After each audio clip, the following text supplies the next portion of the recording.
everyone. Thanks for joining us on Chicago Tonight, Black Voices. I'm Brandis Friedman. On the show tonight, we did everything I said I would do. Alderpeople approved the mayor's $16 billion spending plan, one-on-one with the city's budget director. If there isn't enough to pay what everyone is owed, the city is on the hook to pay the defined benefits. You may have heard the city has a pension problem, but what does that mean? WTTW News explains. Give them the opportunity to get that off the record and go on to lead productive lives. Instead of prison time, a program is offering people charged with nonviolent offenses another option. Positive role models literally can change the trajectory of your life. And the founder of a mentoring organization gives the last word on the virtues of becoming a mentor. And now to some of today's top stories. A judge is denying defense attorneys' requests to delay sentencing for the so-called ComEd 4. Defense attorneys say prosecutors are seeking what would effectively be life terms and argued the sentencing date be pushed back to give them more time to prepare.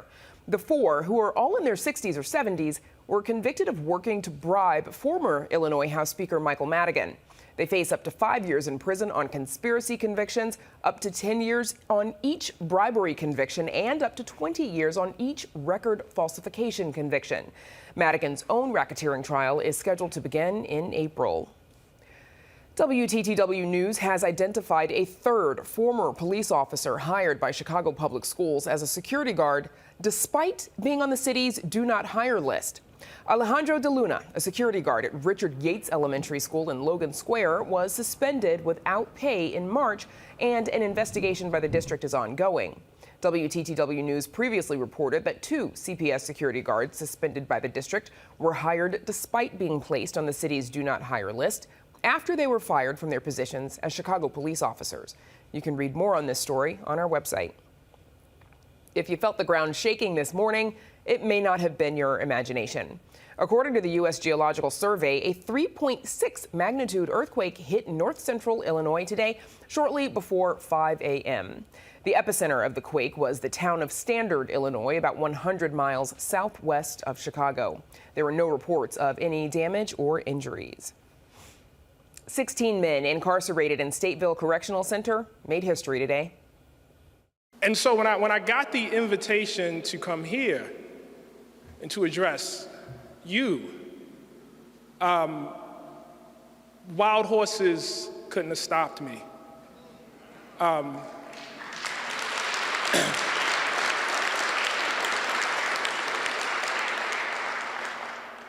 Because I'm addressing myself.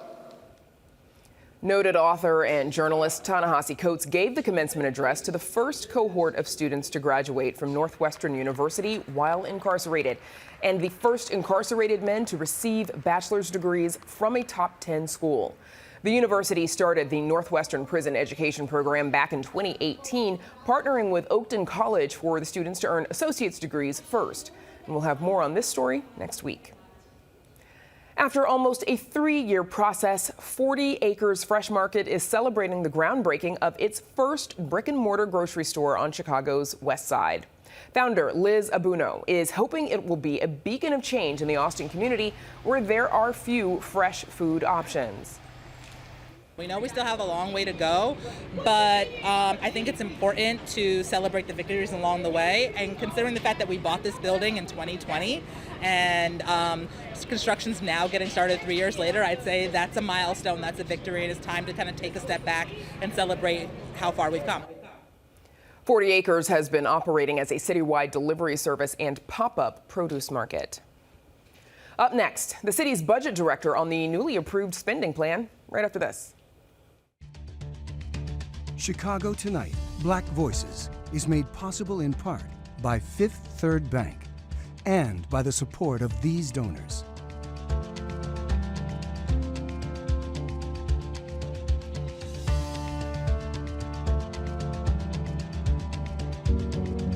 At Fifth Third, we believe when diverse voices are heard and empowered, communities are made stronger, lives are made better, and the future holds greater promise for all. That's why we're proud to support Chicago Tonight Black Voices. Together, we can make a difference. Together, we can drive change. Chicago City Council members overwhelmingly approved Mayor Brandon Johnson's $16.6 billion spending plan today. The passage comes despite concerns that the budget does not set aside enough money to care for the more than 21,000 migrants who've made their way to Chicago. Instead, Johnson and his allies celebrated the budget as a down payment on pledges Johnson made during the campaign to invest in working-class Chicagoans. WTTW News reporter Heather Sharon joins us now with more from City Hall. Heather, you've reported that the negotiations over this budget were defined by the debate over how to care for the migrants, including the 2,400 men, women, and children who are still sleeping on police station floors across the city, as well as at O'Hare Airport. Here's a little bit of the debate today. My graver concern is the $150 million blank check for the migrant crisis. It is no secret that this issue is tearing the city apart. I don't expect that any of us are going to sit back and hope and pray. I think we're going to pass this budget, and we're going to do exactly what we have been asking for, and that is to collaborate. That is to get to work. So, Heather, the budget sets aside $150 million to care for the migrants, but will that be enough, and is there a backup plan? So it will not be enough by everyone's account, and there is no backup plan in the budget. But in his news conference after the adoption of the budget, we got a glimpse from Mayor Brandon Johnson about what that next plan is. And it is apparently an entirely new approach to the humanitarian crisis gripping Chicago. And the centerpiece of that new approach appears to be a 60-day limit on how long migrants can stay in city shelters. We are expected to learn more about this later this week, and it's not clear how the city would enforce that or where people would go if they didn't have anywhere to go at that 61st day. So there is a plan. We only have the briefest glimpse of it today. The arrival of migrants, Heather, exposed some deep tension between Chicago's Black and Latino communities, with many Black alderpeople reluctant to spend more money to care for the migrants when their communities have suffered from decades of disinvestment. How did Johnson thread that needle? Well, the budget includes two high priorities for the Black Caucus: $5 million for new efforts to welcome people returning to Chicago from jail or prison, as well as $500,000 to study whether to pay reparations to the descendants of enslaved Africans. The issue for the Black Caucus is that they represent wards that have seen decades of disinvestment, and them and their constituents have been really frustrated and hurt to see the city mobilize a full force of government response to the migrants who are just recent arrivals to Chicagoans when they and their families have been here in Chicago for generations, suffering under poverty, crime, and, as I said, a lot of public disinvestment. And we're going to get into some of those initiatives that you mentioned in just a few minutes, Heather, as well. But here's what some of Mayor Johnson said after the budget was voted on. We did everything I said I would do. I kept my word. Heather, how exactly does this budget start to fulfill some of Johnson's campaign promises? Well, during the campaign, we heard a lot from Johnson about the so-called treatment, not trauma proposal, and this budget does make an initial payment on those efforts, including reopening 2 mental health clinics and expanding the city's efforts to respond to 911 calls for help from people suffering mental health crises. That is now a permanent part of the city's emergency response. Big wins for Johnson and his allies that were blocked under former Mayor Lori Lightfoot. Okay, Heather Sharon at City Council for us. Thank you, Heather. And you can read Heather's full story on our website. That's WTTW.com/news. And as we just heard, today, City Council members approved Mayor Brandon Johnson's first budget. The $16.6 billion spending plan that takes effect January 1st includes no new taxes, fees, or service cuts. Joining us to discuss more of the budget's details is the budget director for the city of Chicago, Annette Guzman. Annette, thank you for joining us. Mayor Johnson today said that negotiations over this budget were tough. What were they like? You know, they were during a compressed time frame, just because we've only been in office for 6 months. But when you think about the fact that you're working with 50 alders to prepare a budget, that's a lot of conversations, and we had very little time from the time that we introduced to the time that we passed it today to really engage in necessary conversations to understand how to address the needs of each of our communities.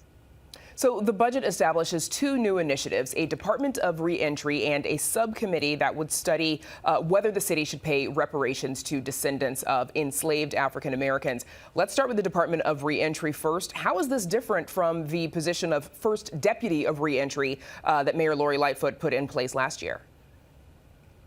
So, this is an office that is contained within the mayor's office. It's for the first time actually enumerated in the budget, and it has a sustainable revenue source to support its work, not just next year, but for years after that. I think that that's really important. Under the previous budget, the position was a person from the Department of Family and Support Services who worked within the mayor's office, and it was funded through ARPA. So we knew that that was not a sustainable way to show our commitment to this very important issue. And so working with the Aldermanic Black Caucus, in particular Vice Mayor Burnett, we really looked at how do we make this sustainable? How do we show this commitment to our residents, and especially our returning residents? And this is what we were able to do by putting a sustainable revenue source behind it. This budget puts aside $5 million for this office. What kind of services can Chicagoans expect to see from that office? This new director for the Office of Reentry is going to be working with what we call delegate agencies or community-based organizations who do this work every single day to provide the types of wraparound services that will help these returning residents re-enter their communities, re-enter our workspaces, and to really, become our engaged, involved residents again. And so this will include things like workforce development, services and connections to benefits that they sorely need to restart their lives again within our communities, as well as other hopeful supports that we'll be able to provide them when they return to their communities. So the other initiative we mentioned, $500,000 being set aside for a subcommittee studying reparations for Chicagoans. Now, again, this is the second time that such a subcommittee has been formed. What can Chicagoans expect to come out of this one? Very little got done under that last one. I think one of the things we heard from the Aldermanic Black Caucus about the last time that this happened was they didn't really have any support to do that work. To really understand the best ways in which to provide reparations, we need to make sure that we have the support there for this commission and this committee. That will include being able to hire consultants, potentially being able to hire staff to help us think through the best way to provide, reparations. As Alderman Irvin, Chairman Irvin says to me all the time, reparations can come in many different forms. And so we need to figure out what's the best form for residents of the city of Chicago. And so this puts our money where our mouth is to really dig in and make a commitment to making sure that this will work this time. Annette, why were these two initiatives a key part of ensuring support from the Black Caucus? The Black Caucus came to us early on, even before, we really started engaging in earnest in our negotiations about the budget, and said, we want to make sure that within all of the things we're doing, we are making a commitment to our communities. That kind of message intensified over the course of the budget cycle, especially when we were able to continue providing funding in next year's budget for the migrant mission. And so, they've always said, and I think the mayor has said too, we can do work to ensure we are helping new members of our community while at the same time making sure we're investing maintaining our commitment to existing residents of the city of Chicago. And so through those conversations with the Aldermanic Caucus, we listened, we understood what it is as they formed exactly what they thought the best way to provide that commitment and show that commitment to their communities. And so again, I think, you asked me at the beginning of this interview, what were those negotiations like? That's what those negotiations were like. It was listening, it was understanding, and it was finding the best path forward. So Mayor Johnson spoke after the meeting about how he intends for this budget to help all Chicagoans. Here's a quick look at what he had to say. The smart choices we made with this budget, which acknowledge the need and responsibility for other governments to invest in this crisis, has allowed us to keep our promise. A promise to never sacrifice the needs of Chicagoans in support of those who wish to become Chicagoans. Annette, we've literally got a couple of seconds. Did the issue of balancing Chicagoans and migrants, did that complicate negotiations at all?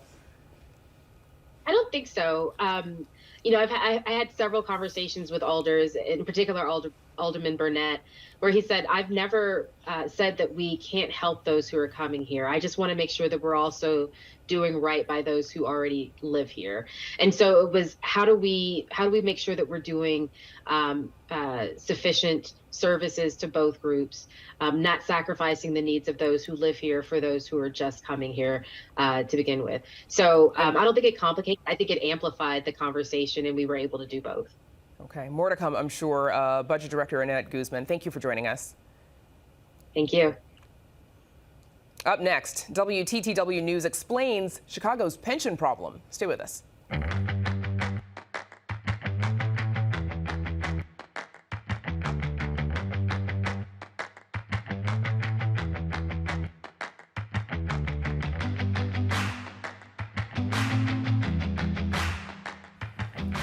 So on Budget Day, we thought it was a good time to talk about pensions, more specifically, the city's pension problem.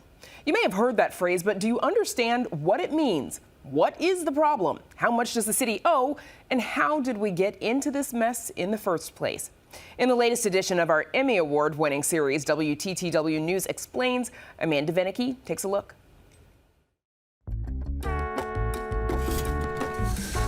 You may have heard, Chicago has a pension problem to the tune of more than $35 billion of debt. That's money meant for city employees down the line when they reach retirement. The city's pensions are underfunded, so the fear is that those retirement benefits won't be there when workers retire.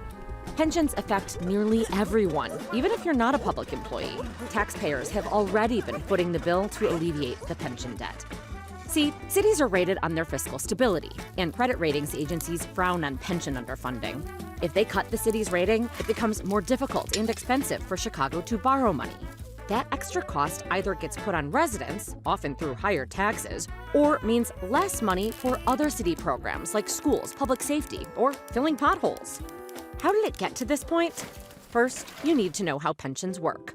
They start out like most other retirement plans. A certain amount is taken out of a worker's paycheck. That money gets invested in an effort to grow it. But a pension is a defined benefit plan in which workers are guaranteed a certain amount upon retirement, regardless of how the investment performs. That's why Chicago needs to contribute to its 4 pension funds. If there isn't enough to pay what everyone is owed, the city is on the hook to pay the defined benefits. And right now, remember, the funds are collectively $35 billion short. So why are the city's pensions so severely underfunded? Some claim the pension benefits negotiated between the union, city, and state are overly generous and too difficult to keep up with. Also, for a long time, the city just flat out didn't contribute enough to the pension funds. Chicago was following state law, which didn't require the city to put in more. It's also a matter of math. Following the law still landed the pensions with loads of debt. Now, a new law is in place. Illinois requires the city get its pensions 90% funded within the next 30 or so years. In an effort to catch up, the city approved a new casino. Its tax revenue will go exclusively toward pension debt. Will it be enough to fix the pension funding problem? Go ahead and place your bets. And you can see more episodes of WTTW News Explains on our website at WTTW.com/explains. It's a program that offers those charged with nonviolent offenses a chance to turn their lives around. Rather than serving time, Cook County is giving people another option. Chicago Tonight's Joanna Hernandez shares how the initiative is helping people find jobs and heal. We look nothing but the best for you in the future. Growing up in the same neighborhood in Hermosa makes me feel very proud he's one of mine. 28-year-old Marcos Morones has been given a second chance. I want to thank everyone, especially my caseworker, because he has helped me a lot. The program did work with me. Morones is one of 16 people who graduated from the Avondale Restorative Justice Community Court program. It's a Cook County initiative helping people caught in the legal system get a clean slate. A lot of my cases are unlawful use of weapons, and a lot of them carry that because they say they're scared not to have it with all the things that are going on, so they use it for protection. Morones says he got caught in a situation while at work, carrying a gun without a proper license. So I actually just got a gun case dismissed. I work as a tow truck driver, so I got robbed at gunpoint, did it the wrong way of just carrying a gun. They got me with it. They put me into this program. I want to congratulate all the young men and women who will be graduating from this program and getting their felony cases dismissed. The program can last up to a year, where participants are required to complete various courses, like 21-year-old Yarmel Ruffin, who says his coursework taught him more about gun laws. Right after I got my case dismissed, I was able to immediately apply for my FOIA, get my concealed carry, and learn how to do it the right way. I just want to say this was a good program. It actually helped me get on track. Ruffin and Morones have now had their charges dismissed and records expunged. Circuit Court Judge Beatriz Santiago says it's an opportunity to change their lives. Like I said, with regular court, they're trying to punish the person. Here, we're trying to restore them and have them go back to the community better than they were coming into the system. One less person in the system. That's what Judge Santiago says she loves about her work. It's already hard enough as it is as a person of color. And then to have that felony conviction as well, it's even worse. Morones says the program has given him a new perspective on his future. My goal is not to get into any problems and just continue to push forward. For Chicago Tonight, Black Voices, I'm Joanna Hernandez. The county says 300 people have graduated from the program since 2017. Up next, the virtues of becoming a mentor. But first, a look at the weather.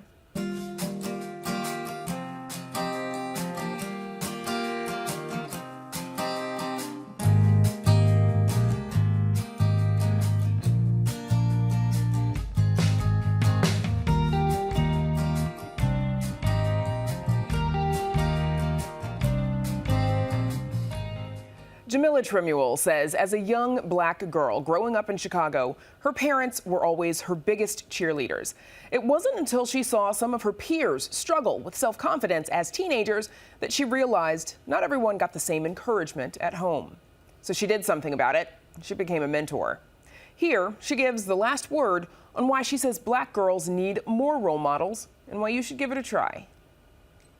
My name is Jamila Tremuel, founder and CEO of Ladies of Virtue. Growing up, my dad used to always say, you're an African girl, you could do anything you put your mind to. And my mom was the same way. They pushed me to accomplish my dreams. Honestly, I took my parents for granted. I didn't realize until about my junior year in high school that all parents are not instilling those positive words into their kids. I saw how some of my friends' lives took a downward turn, and that's when I realized that positive role models literally can change the trajectory of your life. So that's why I started mentoring as a sophomore at the University of Illinois in Urbana-Champaign, and I haven't looked back since. So I started Ladies of Virtue in 2011, so this is our 12th year. We started with 6 girls in the Greater Grand Crossing Library, and now we serve over 500 girls this year. And we are in 18 program sites with 27 programs across the city of Chicago. The reason why Ladies of Virtue targets Black girls is because we know what the world is saying about Black girls. We see the stats to say Black girls have the highest disciplinary rates, the highest suspension rates. We know that Black girls are resilient, we're strong, we're passionate, we are creative. That's why we want to focus on Black girls, so that we can change the narrative, ensure that our girls are empowered to become confident and purpose-driven leaders. They want to be around mentors and adults that look like them. And so they are all about seeking out those positive role models, and that's why we're here. For anyone who's listening, if this excites you, we encourage you to tap in, to become a mentor, to give back to the next generation. Come join us. What is so powerful about mentorship is that you have an opportunity to expose girls to a world that they may not have even considered. We are seeing so many possibilities that are opening up for our participants. We have girls that are truly obtaining their goals and their dreams because that seed was planted right here in Ladies of Virtue. We just need to nurture the gifts that already lie within them so that they can really and fully realize their full potential. Jamila Tremuel says they are always looking for mentorship volunteers. You can find more on our website, where you'll also find more in our Last Word series. And that's our show tonight. Be sure to check out our website, WTTW.com/news, for the very latest from WTTW News. And join us tomorrow night at 5:30 and 10 for Chicago Tonight Latino Voices. Now, for all of us here at Chicago Tonight Black Voices, I'm Brandis Friedman. Stay healthy and safe, and have a good night.